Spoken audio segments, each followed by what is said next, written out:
Assalamu alaikum warahmatullahi wabarakatuh. Hotuba ya mwenda wazimu iliyotikisa msikiti mzima. Fi ihdal ayyam, moja kati ya masiku, khatibu alichelewa kufika msikitini kwa ajili ya salatul jumaa, na msikiti ulikuwa umejaa watu. Wapo baadhi waliokuwa wakizungumza, baadhi wakicheka, na baadhi wakifanya mambo yao, na hata baadhi wakileta adhkar na wengine kusoma Qur'an. Mara ghafla akaja mtu mmoja kutoka nje aliyekuwa akijulikaniwa kama mwenda wazimu. Akaja moja kwa moja na kuelekea sehemu ya memba ilipo. Baadhi ya waumini wakasimama kwa ajili ya kumzuia, lakini mmoja katika wasimamizi wa msikiti akawaambia, mwacheni tuone atakachokifanya. Basi yule mwenda wazimu alikwenda moja kwa moja mpaka kwenye memba, akapanda, akatulia dakika chache, kisha akasimama na kuanza kutoa hotuba kwa sauti ya juu iliyokuwa na ukali mno. Alhamdulillahi alladhi ja'alakum ithnain, sifa zote njema ni za Allah subhanahu wa ta'ala aliyowafanya muwe wa aina mbili. Wa kismukum kismain, na akawagawanya katika makundi mawili. Waja'ala minkum fuqara'u litasbiru, na akawafanya baadhi yenu kuwa masikini ili wapate kusubiri. Waja'ala minkum aghniya'u litashkuru, na akawafanya baadhi yenu kuwa matajiri ili mpate kushukuru. Fala fakirakum sabrun wala ghaniyakum shukrun, lakini masikini wenu si wenye kuwa na subra, wala matajiri wenu si wenye kushukuru.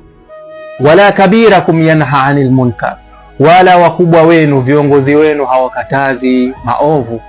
Wa qulubukum mamlu'atun bilhikdi walkarahiya, na nyoyo zenu zimejaa chuki na uadui. La'anakumullahu jami'an, Mwenyezi Mungu awalani nyote. Basi ukimya ukatanda msikiti mzima, huku nyuso za waumini zimewaganda, kila mmoja macho yamemtoka. Kisha akawafokea kwa sauti ya juu kwa kisema, qumu ila salatikum ayyuhal munafiqun, simamisheni swala yenu nyinyi enyi wanafik. Kisha akashuka kwenye membar na kutoka nje ya msikiti. Watu walibaki wameshtuka, huku wakiwa na mshangao. Hakuna hata mmoja aliyethubutu kutoa neno hata moja. Ilikuwa ni kana kwamba wamepigwa kofi lililoamsha kutoka katika uzembe na mughafala wao. Subhanallah. Tunajifunza nini na hichi kisa? Tajiri hupewa mtihani kwa kupewa neema ya mali, na ibada inayotakiwa kwake yeye ni kuishukuru neema hiyo aliyopewa na Allah subhanahu wa ta'ala, kutambua neema hiyo na kutekeleza haki ya Allah subhanahu wa ta'ala kutokamana na hiyo neema, na kutoruhusu mali imghafilishe kutokamana na mtoaji wa neema.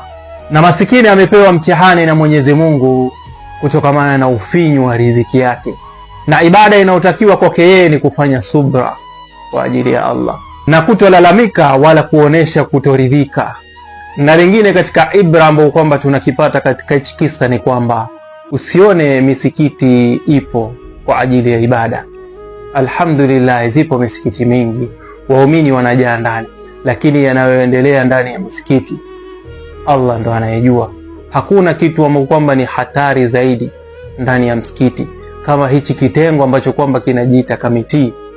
Katika kamiti kuna mambo mingi ambayo kwamba yanapita ndani ya kamiti, ambayo kwamba imejaa na unafiki, imejaa na fitna, na hususan fitna yenyewe inatokamana na mali inayokuja kupitia msikiti. Huu ni ukweli wa haki, hata kama wapo ambao kwamba wanachukia hili jambo, lakini huu ndo ukweli.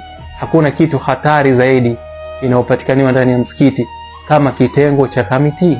Na ndo maana yule khatibu alipotoa yale maneno yake ya mwisho aliposema, waqumu ila salatikum ayyuhal munafiqun, simamisheni swala yenu nyinyi enyi wanafik.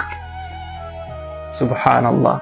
As'adallahu awqatakum bidhikri dumtum fi riayati llahi. Wassalamu alaykum. Sallu ala alhabib. Sallu ala man qala rabbi ummati hubban li ummatihi wa kana rahima.